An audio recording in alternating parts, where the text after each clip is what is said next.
Welcome to the new Cyber Frontier, bringing you the latest news on the local Colorado economy and initiatives that focus on the development of cybersecurity economics. You don't have to be a computer or cybersecurity expert to get plugged in. Your host, Chris Gorog, brings it straightforward, asks the tough questions, and brings the cyber world to a level of understanding for everyone. Chris is personable and opens up with our guests on issues we all would like to see addressed. You can find us on the web at www.newcyberfrontier.com. Now join our host as he introduces the topic for today's New Cyber Frontier. So welcome to today's episode of New Cyber Frontier. Today I'm really excited. We have a special guest on Harley D. Rinerson, and he said to include the D because it brings up conversations. And something about Harley Davidson there too, right? My parents did not own a motorcycle. Did not own a motorcycle. I take that back. They did own a Riverside that they bought out of Montgomery Wards for a short period of time. All right. So, but Harley is with the Department of Homeland Security, and we have been trying to get him on for a long time because we want to hear from these agencies that really have a big impact on what is going on in the cyber world. And Harley is the Cybersecurity Advisor for Region 8, which, wow, covers the whole West, Colorado, Montana, North Dakota, South Dakota, Utah, Wyoming. You are a busy man on a lot of empty roads. Yes. So, Harley, first of all, introduce yourself. Give us your background. How did you get to be where you're at, working for the Department of Homeland Security? So a little bit of background, I guess. Homeland Security, I basically grew up in South Dakota, went to Black Hills State for a year and then University of South Dakota. Entered into the Army after there was no available funding and kind of went through that. Spent about 22 plus years in the Army from J6, which is Communications Officer, SOC South, which is Special Operations Command South in Panama. Ended up going through the Pentagon for about 4 years. Came out here to Colorado as an IG, Inspector General, and then turned over to the state, ran Buckley Air Force Base, which was actually a Colorado National Guard base for about a year, became their CIO, saw that the state needed some assistance. I became a state employee. I saw that the state needed some assistance in the cyber security realm, which we called information security. Cyber wasn't even really a term at that point in time. And then became kind of assumed the role of the Chief Information Security Officer for the state. Went out, got a grant, about $1.2 million back in the 03-04 time frame. So was competing for boots and suits at the time, so it was unusual that we got a cybersecurity grant. Utilized that to set up the information security program for the state. Was able to hire somebody to take my place, a guy named Mark Weatherford, who became the Chief Information Security Officer for California, and then went to NERC, which is the Northern Electrical Reliance Corporation, which runs the electrical grid. Electric grid, yeah. And then finally he went up as an undersecretary at Homeland Security. And which is interesting, is to a certain degree, he set this program up, and was part parcel of developing that. So it kind of came complete circle. So after I was the CIO from a Department of Military and Veterans Affairs, I went out as a commercial to, well, actually it's Denver Authority, but the Director of Compliance for DIA, Denver International Airport. And then that was the previous job to this one, which is the Cybersecurity Advisor. Wow. So, You asked. wow, that's quite the background. So give us, and literally, so many people are not familiar with what the Department of Homeland Security does. So give us just a kind of a loop back understanding of what it is Department of Homeland Security does in the middle of the United States, and because I understand on the coasts, right? And what it is that the cyber department does exactly. We'll be right back with the rest of today's show right after these brief messages from our sponsors. Here's something important that you'll want to put into your calendar. The annual Cyber Symposium, Wednesday, November 1st through Friday, November 3rd, 2017. Brought to you by the National Cybersecurity Center. The annual Cyber Symposium is where elected officials and decision makers get the latest information on the key cyber issues of today. It's where they become better equipped to take action on the cybersecurity issues for your state, your city, and your company. RSVP now at www.cybersymposium.org. That's www.cybersymposium.org. Cyber Resilience Institute helps build strong cyber communities designed to prevent members from attack. Like building a neighborhood watch, it takes coordination and a sharing community to protect our identities and valuables in the virtual world. Typically, we hear that organizations know they need to do something to protect their cyber assets, but don't know where to begin. Let Cyber Resilience Institute help your community create an action plan. Cyber Resilience Institute will build your community or business marketplace so that it is designed to support a collective cyber defense. Contact them for more information at cyberresilienceinstitute.org. So give us just a kind of a loop back understanding of what it is Department of Homeland Security does in the middle of the United States, and because I understand on the coasts, right? And what it is that the cyber department does exactly. And so I'll first talk to the critical infrastructure. So there's 16 different sectors that are critical infrastructure, and they come out with there's a plan called the National Infrastructure Protection Plan, an NIPP, and the 16 critical infrastructures are chemical, commercial facilities, communications, critical manufacturing, dams, which we're interested here in this part of the country, defense industrial base, which Colorado Springs is very interested in, emergency services, energy, financial services, food and agriculture, government facilities, healthcare and public health, information technology, nuclear reactors, transportation, and then water and wastewater systems. So those are the critical infrastructures. Those critical infrastructures are throughout the nation, so not just on the coast. Now, when you start looking at the scope of critical infrastructure, obviously we don't have any ports here. So we have pretty much, there's kind of almost a U shape of critical infrastructure, starting up in Seattle, coming down through Texas, and ending up, in the New England area.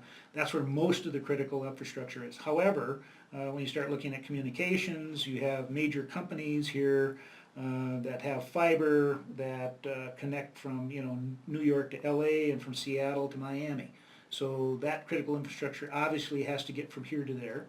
And then there's always a number of pipelines, and since this part of the country has a lot of oil and gas, you got to move that from here to someplace else, and it either goes by truck or by rail or by tube.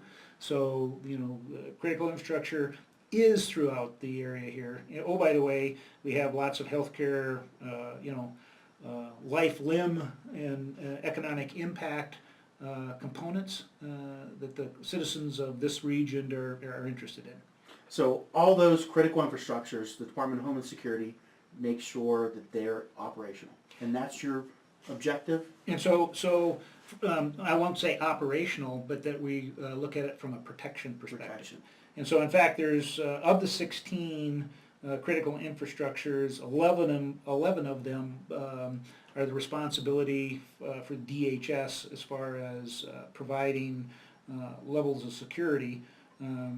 Obviously the defense industrial base is, Department of Defense, Food and Agriculture is Department of Agriculture, Financial Services, Treasury, water and wastewater is the EPA. So those, it's segmented by function to a certain degree. So now each one of those industries, state organizations, some involvement from the state, from the organizational standards bodies, how much does oversight and authority does DHS have versus the industry or the states that kind of sponsor those programs? So most of the critical infrastructure is private. And so the programs that we provide when we start talking about cybersecurity here in a little bit are voluntary. Okay. So they don't have to, it's not like you are the law and they have to do it. No. You help them, the private industry, to become more efficient, more effective. Correct. We provide a number of different types of services that hopefully will increase the maturity of their security programs. Okay. And what types of things can you say that those are, or is that stuff that we... In fact, I can probably talk for the next 15-20 minutes on that. Well, let's give a short brief on what those cyber things are that you're providing. And so what we basically utilize three other components. We have Carnegie Mellon and US CERT help us on maturity model reviews of the security programs of critical infrastructure. Mm-hmm. So you got critical infrastructure, and then you also have a thing called SLTT, which is state, local, tribal, and territorial. Mm-hmm. And so we provide a lot of support to the governments that sometimes are stretched thin on the cyber side of the house, specifically in skill sets and things like that. So we have Carnegie Mellon that provides some support for the resiliency models. We have Argonne Labs out of Chicago that assist us in a survey tool, and then we have Idaho Labs that helps us with ICS, which is industrial control systems. And so those three broad areas pretty much cover the gamut of cyber connectivity, information flows, items that are critical to the protection of the core business of most of the private organizations. Okay, so you have a big picture of what's going on in cyber all over the country, all over the world. What do you think the current state is of our nation's protection in cybersecurity? Well, and so I think it's, when we look at the adoption rates from, took many years to adopt TV, mm-hmm. took many years to adopt color TV. It took, we're still in the process of, adopting computer systems and new technologies come out. So I think the whole overall technology will continue to change. So to answer your question, infancy. So currently we're in our infancy in adoption rate from a cybersecurity perspective. 15, 20 years ago, we were just adopting computers, and now we're heading into cybersecurity efforts. And now we have, the Internet of Things. Mm-hmm. And my term for that is the Internet of Threats. And so being a cyber guy, so it's a different T. So Internet of Threats, Internet of Things is one of the biggest areas we have to worry about. What other areas would you say we're at infancy, but there's some really things that we have to address? What would those be? So I think when we start looking at things so it kind of goes back to a certain degree to, awareness, education, and training, mostly right now for users. Mm-hmm. A majority of the ways that malware gets into computers is through phishing and spear phishing campaigns where people click on things they shouldn't click on. Mm-hmm. So, every other weekend, I have a mother and a mother-in-law, and every other weekend I'm trading off on working on their computers because they just can't help but click. Mm-hmm. And so when we take a look at our current threat, a lot of that just is not being able to, just having some awareness at the user level in order to do that. So how do you engage people for this training? Because I'm in training, I've been doing that for years, teaching, educating, and cybersecurity is one of those topics that people don't voluntarily line up to get training for. And I think that's a big problem why we have these threats are so easily come in, because people are just click, click, click. But how do we start to get people interested, the general population, into actually wanting to be knowledgeable in this area? Well, I think it's a level of effort. Anyone that's been a victim of identity theft, oh, by the way, almost most people have. Mm-hmm. I mean, you could probably, I don't have the numbers, but you could, if you get an auditorium and say raise your hand, you see a significant number of people that had to restart their credit cards and get new ones. And so I think at some point in time, I think it's a personal impact on them gets them to move. And so if they've been out there and not being impacted, then they may not change their attitude, but as soon as they do, they pay more attention to password strength and clicking on things and talking to their kids, things like that. So at that level, I think that awareness is probably a personal awareness, and there's only so much you can do. And I would say that there's also a cyber threat fatigue that's going on. With we've been hearing cyber. 10 years ago, 15 years ago, cyber wasn't the word. It was basically information security, and cyber now is so prevalent in the media that I think there is a lot better awareness than there was just a few years ago. We'll be right back with the rest of today's show right after these brief messages from our sponsors. Over 3 million data breaches happen every single day. That's over 2,000 records being compromised every minute. So often, we focus on securing web data access. But what if the attackers are already inside, having gained direct access to your storage through data management software? When it comes to communications that go directly into your storage devices, make SNIA your first line of protection. SNIA's conformance testing limits outdated communications that are known to be used by attackers. It works continuously behind the background to make sure your storage is protected. To find out if your data is truly secure, visit our website at www.snia.org/cybertest. So with the awareness of cyber, you said in the media, cybersecurity, a new term, information security, what would you define cybersecurity as? Well, what does the Department of Homeland Security define cybersecurity? And so there's actually it was kind of a definition I've seen that's adapted, and I'm just going to look through that real quickly. And it's basically any capability, whereas information communication systems and information containing or information that it needs to be protected from damage, unauthorized use, or modification or exploitation.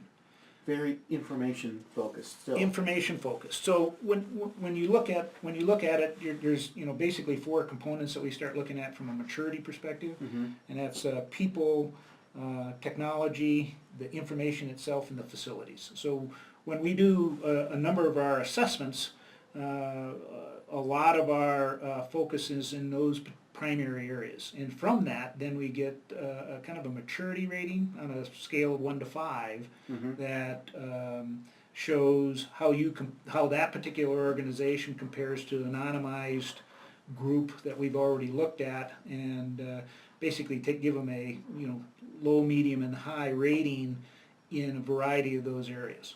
Yeah. So, and the reason why I asked that is I've asked this question to many people.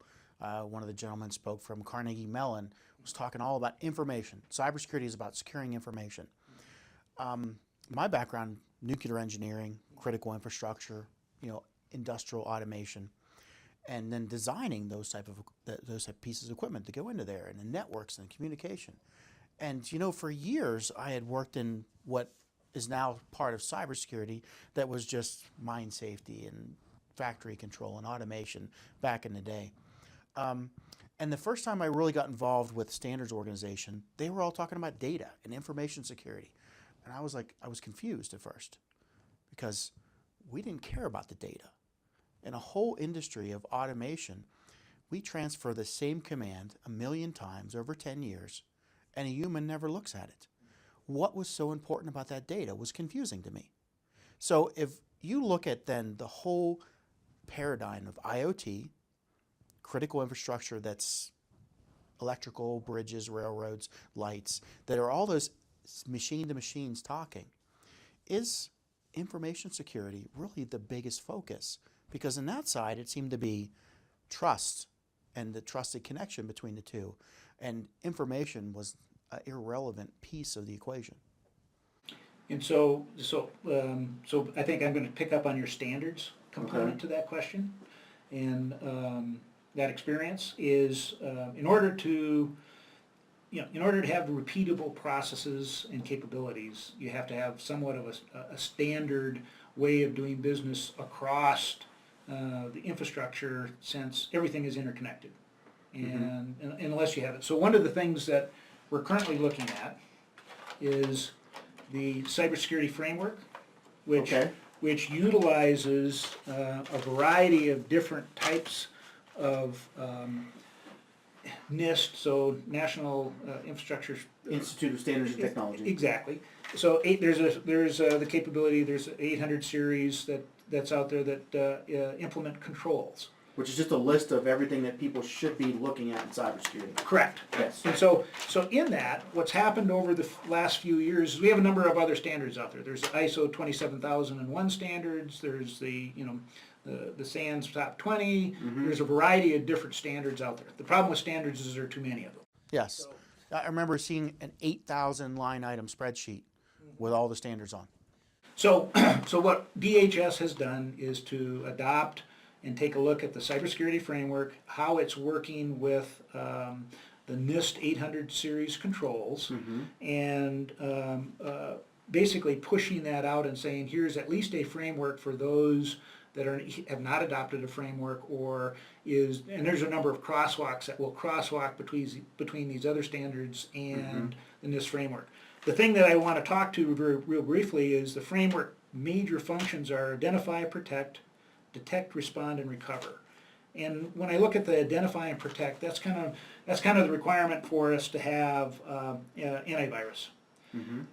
Though you have antivirus, you're not completely safe. That's just it. It's a requirement. You need it. So what the kind of state of the market currently, and I think it's getting back to your question, kind of a big loop. I got big loop. I'll bear with you here. Big loop. So that we're at right now the detect and respond side of the house. So when we start talking about detect, that's some of the, I think one of the major companies that just put out a report, and it said it takes about 200 days for someone to know that they've got somebody in their network. And so then the question is okay, detect could also be the same thing as hunting. And so right now the state of affairs is that we're hunting for people that are in our networks. And a variety of different large, leadership people over the years have said, hey, just assume that you've been hacked and they're in your network. So now what we're trying to do is to hunt them down and to reduce the latency between detecting them and responding to that. And so utilizing on the response side, instant response controls and programs that you put in place based on this framework in order to hunt them down and eradicate them from your network. So that's, I think, to a certain degree, the standards portion that you asked. Okay. I think we got there an explanation.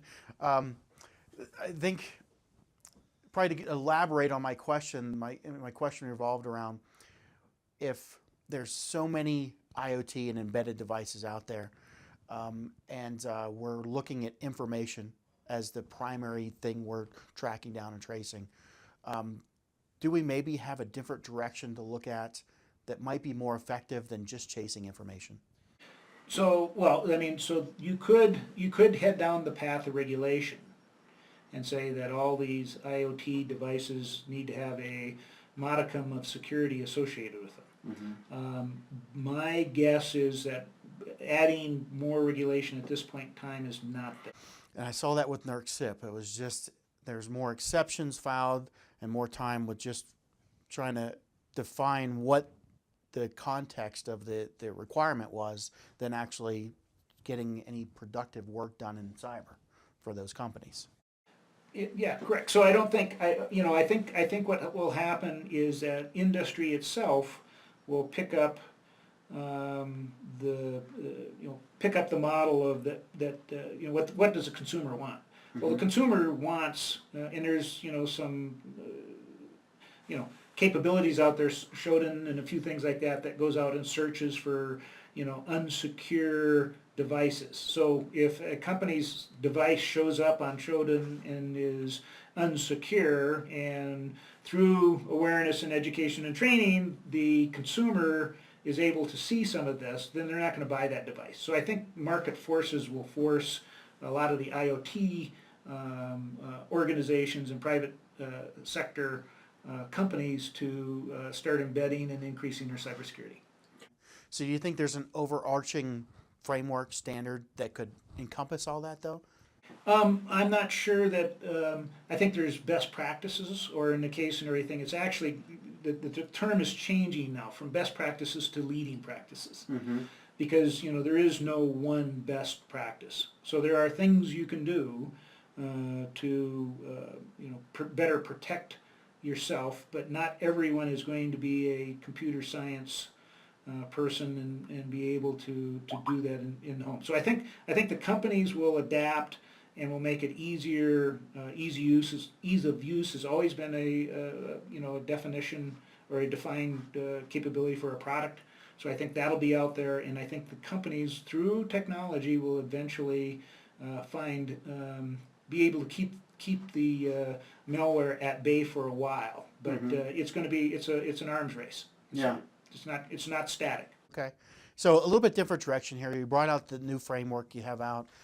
Worked a lot. There's a lot of military in Colorado Springs, so you hear a lot from the agencies here about risk management framework, which is the DoD's effort. And from what I see, the different organizations that are within our own government are kind of going their own direction and developing entire frameworks that under the DoD there's one, under DHS there's another, under DOE there's a whole different set with the NERC-CIP.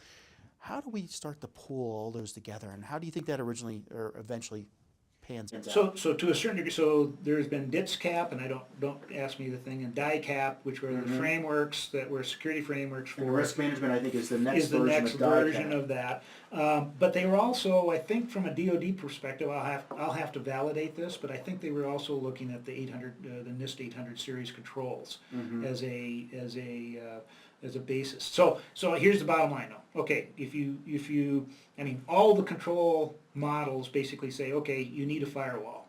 Okay, well, they're in each one. Where is the firewall? It's over there. Is it turned on? So each one of these frameworks, when you back them up, just change the vernacular a little bit, but they have the same intended results. So your thought is pick one. Doesn't matter. Follow one. You'll get to the same place. I would say yes. You probably need to do a little research. Ask some people in the field.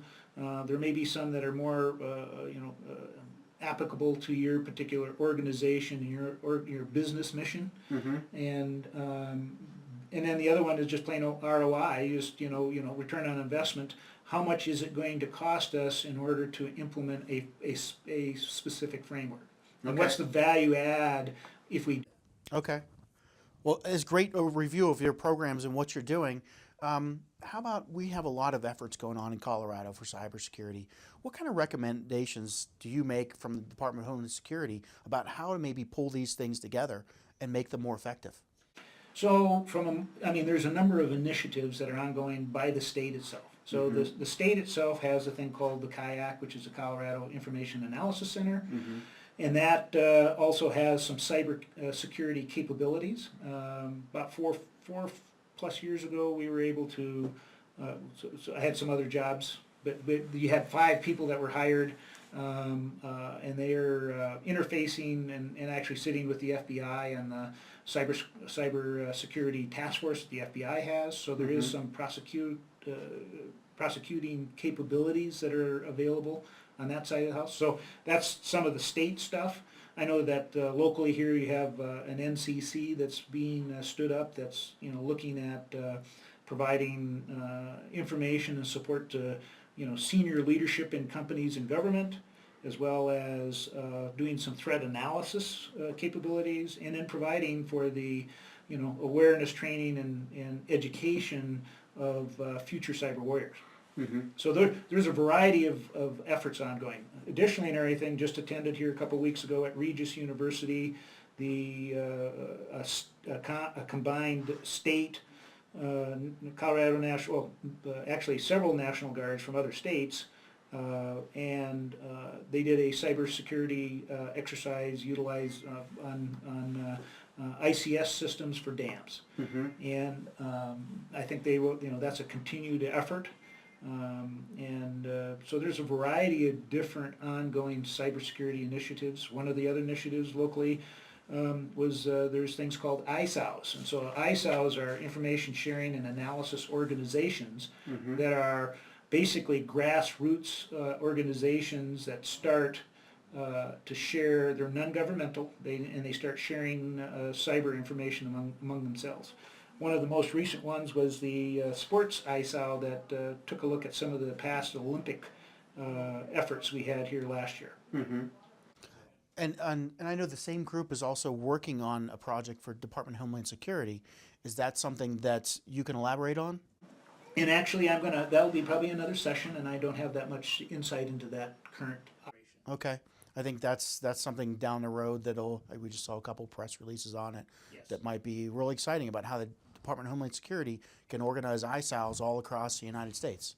Yeah, and when we say, I think the Homeland Security is pretty much in the support side of the house. It's gonna, there may be some types of grant funding out there, but I would say that most of it is, there's a recognized need, and a group of organizations and or people get together and try and provide a solution to those particular needs. Okay. So, and I always have to ask, lots of students looking to know what career to pick, how to get into the workforce. What types of needs do you have and can you see coming down the road for DHS, for cybersecurity, for the future workforce? What do you need? So, well, obviously we have this. We're in a competition with private sector right now, and so what tends to happen, or what has happened in the past, is a number of entry-level people come into the government, not just DHS. This is any government, and they will get some training, will head through the process, and then they get a bigger paycheck from external sources, and they're gone, and you kind of have to start over. So I know this has been a problem at local government, at state government, and at federal government. And so from a need perspective, I can't predict that. I mean, the answer is for them to be aware of the current capabilities that are out there, to train and get experience. Experience is kind of the critical factor.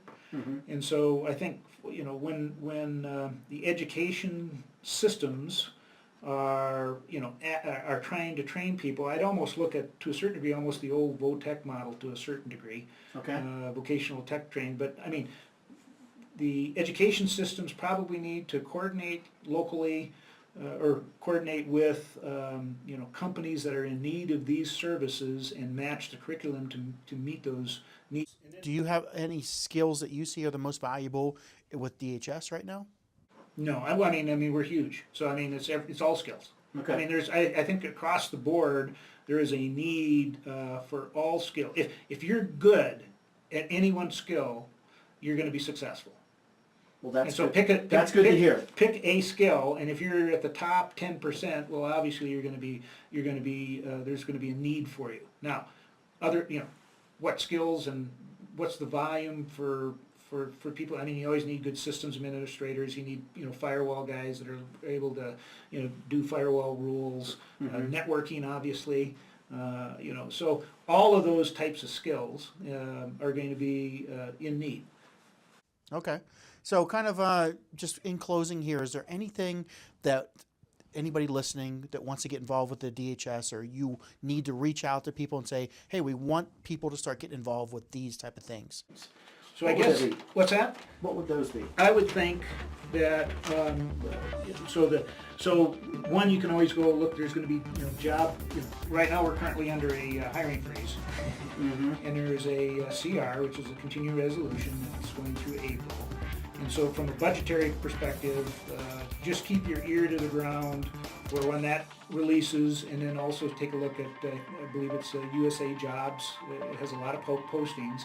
But if you want to take a look at some of the things that we are trying to show on a voluntary basis, it would be to go to a website, which is uscert.gov/CCubedVP, CCUBEDVP, And that'll give you a variety of different resources to include what we're looking at from assessments. And if you start looking at some of those areas, you may be able to then interpolate that to how you would like to provide your services to DHS. Okay. Well, thanks for joining today, and we appreciate your time that you spent, and definitely great information. And we always look to hear from our government agencies about what we can be involved with. All right. Thank you very much. Thanks. Have a great day. Here's something important that you'll want to put into your calendar. The annual Cyber Symposium, Wednesday, November 1st through Friday, November 3rd, 2017. Brought to you by the National Cybersecurity Center. The annual Cyber Symposium is where elected officials and decision makers get the latest information on the key cyber issues of today. It's where they become better equipped to take action on the cybersecurity issues for your state, your city, and your company. RSVP now at www.cybersymposium.org. That's www.cybersymposium.org. The views or opinions expressed by me during this podcast are my own and are not those of my employer, Colorado Technical University. We hope you have enjoyed this episode of New Cyber Frontier. Remember to get involved. Often we think that someone else will handle privacy and security in the virtual world, but you are the only one truly in command of your virtual fate. Join our mailing list so we can keep you informed of breaking news and new releases. If you have an idea, if you have a question that you would like to hear answered, or if you want to get involved with our efforts, reach out to us at newcyberfrontier.com. We also encourage you to visit our sponsors' links, as they are the ones that really make this show possible. I want to thank each of you for supporting the show, and we look forward to seeing you back for the next episode of New Cyber Frontier.